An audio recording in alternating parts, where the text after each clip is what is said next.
So a lot of the experience is very similar for various different types of users with ETFs and DTFs.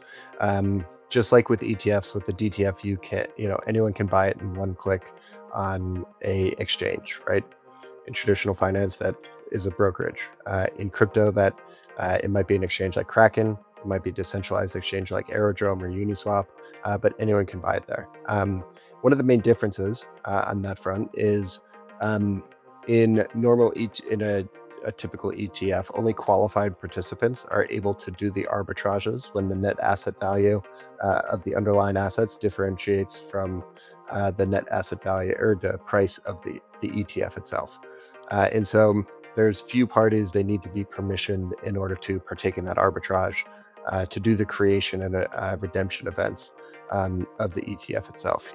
That is like for the S&P 500, that would be going and buying all of the 500 stocks underneath, sending them to the trust company, and then getting back ETF shares in return, right?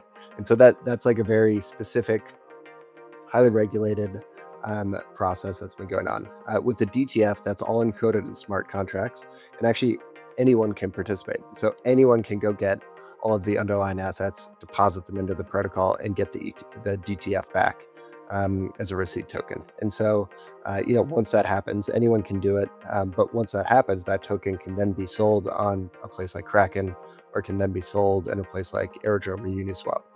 We actually, it can be very annoying to go buy all of those underlying assets though, right? In LCAP, it's Yeah. only 8. In something like, and like finding where those assets are trading and going to buy them in the right amounts and then depositing them right, that can be really annoying. We did build something we call the Zapper. So in one click, and this is where the magic of programmable money and DeFi comes in.